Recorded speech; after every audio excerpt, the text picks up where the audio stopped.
आदरणीय धर्म प्रेमी सज्जनों, सादर नमस्ते। मैं जेठालाल विश्वकर्मा आप सभी का हार्दिक स्वागत करता हूं।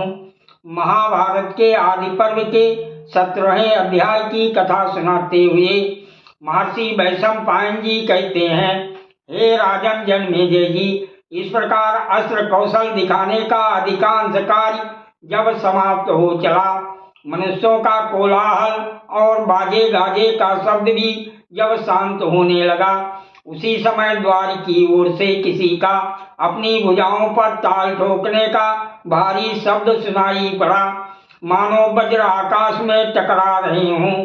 ये शब्द किसी वीर के महात्म तथा बल का सूचक था। उस शब्द को सुनकर लोग कहने लगे, कहीं पहाड़ तो नहीं फट गए, पृथ्वी तो विदीर्ण नहीं हो गई, अथवा जल की धारा से परिपूर्ण घनीभूत बादलों की गंभीर गर्जना से आकाश मंडल तो नहीं गूंज रहा है। हे राजन, उस रंग मंडप में बैठे हुए लोगों के मन में क्षण भर में उपयुक्त विचार आने लगे।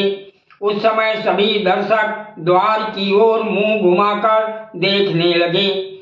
आश्चर्य से आंखें फाड़ फाड़ कर देखने वाले दर्शकों ने जब भीतर जाने का मार्ग दे दिया, तब शत्रुओं की राजधानी पर विजय पाने वाले कर्ण ने उस विशाल रंग मंडप में प्रवेश किया। उसने सहज स्वभाव से कवच धारण किया हुआ था। दोनों कानों के कुंडल उसके मुख को उद्भासित कर रहे थे। हाथ में धनुष लिए और कमर में तलवार बांधे वो वीर पैरों से चलने वाले पर्वत की भांति सुशोभित हो रहा था। उसमें सिंह के समान बल, सांड के समान वीर और गजराज के समान पराक्रम था।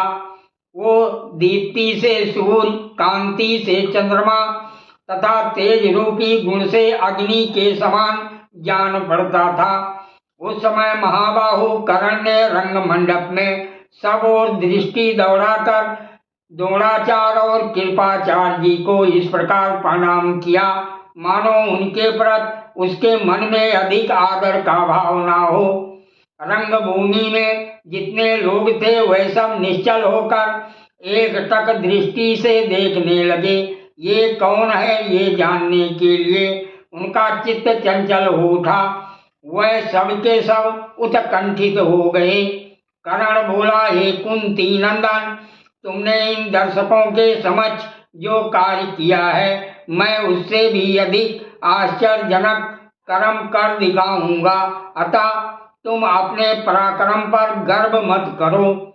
महर्षि वैशंपायन जी कहते हैं, हे राजन जन्मेजय जी, हे नरश्रेष्ठ, उस समय कर्ण की बात सुनकर दुर्योधन के मन में बड़ी प्रसन्नता हुई और अर्जुन के चित्त में क्षण भर में लज्जा तथा क्रोध का संचार हो आया।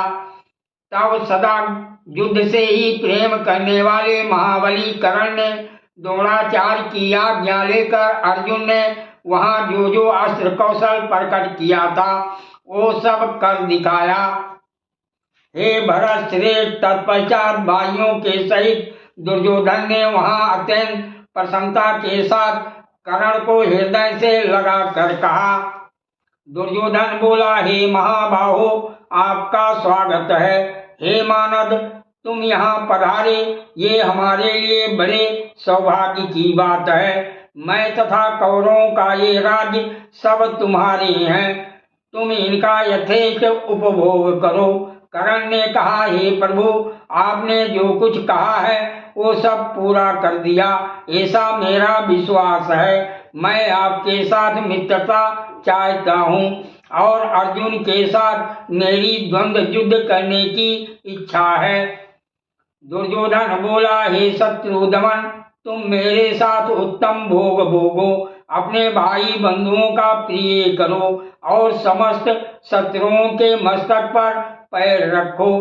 महर्षि वैशंपायन जी कहते हैं, हे राजन जन्मेजय जी, उस समय अर्जुन ने अपने आप को कर्ण द्वारा तिरस्कृत सा मानकर दुर्योधन आदि 100 भाइयों के बीच में अचल पर्वत से खड़े हुए कर्ण को संबोधित करके कहा, अर्जुन ने कहा, हे कर्ण, बिना बुलाए आने वालों और बिना बुलाए बोलने वालों को जो निंदनीय लोक प्राप्त होते हैं, मेरे द्वारा मारे जाने पर तुम उन्हीं लोकों में जाओगे। कर्ण बोला, हे अर्जुन, ये रंगमंडप तो सबके लिए सामान्य है, इसमें तुम्हारा क्या लगा है? जो बल और पराक्रम में श्रेष्ठ होते हैं वही राजा कहलाने योग्य हैं। धर्म भी बल का ही अनुसरण करता है।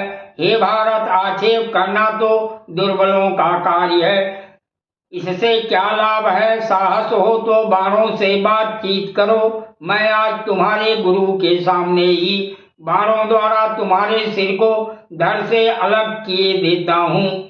महर्षि वैशंपायन जी कहते हैं, हे राजन, तब शत्रुओं के नगर को जीतने वाले कुंती नंदन अर्जुन आचार्य द्रोण जी की आज्ञा ले तुरंत अपने भाइयों से गले मिलकर युद्ध के लिए कर्ण की ओर बढ़े। तब भाइयों सहित दुर्योधन ने भी धनुष बाण ले युद्ध के लिए तैयार खड़े हुए कर्ण का आलिंगन किया। धृतराष्ट्र के पुत्र जिस ओर कर्ण था उसी ओर खड़े हुए तथा द्रोणाचार्य, कृपाचार्य और भीष्म जिधर अर्जुन थे उस ओर खड़े थे। उन दोनों को विशाल धनुष उठाए देख द्वंद्व युद्ध की नीति रीति में कुशल और समस्त धर्मों के ज्ञाता सर्वान के पुत्र कृपाचार्य जी ने इस प्रकार कहा। कृपाचार्य जी बोले, हे कर्ण, ये कुंती देवी के सबसे छोटे पुत्र पांडु नंदन अर्जुन कुरु वंश के रतन हैं, जो तुम्हारे साथ द्वंद्व युद्ध करेंगे। हे महाबाहो, इसी प्रकार तुम भी अपने माता पिता तथा कुल का परिचय दो और उस नरेश का नाम बताओ जिनका वंश तुमसे विभूषित हुआ है।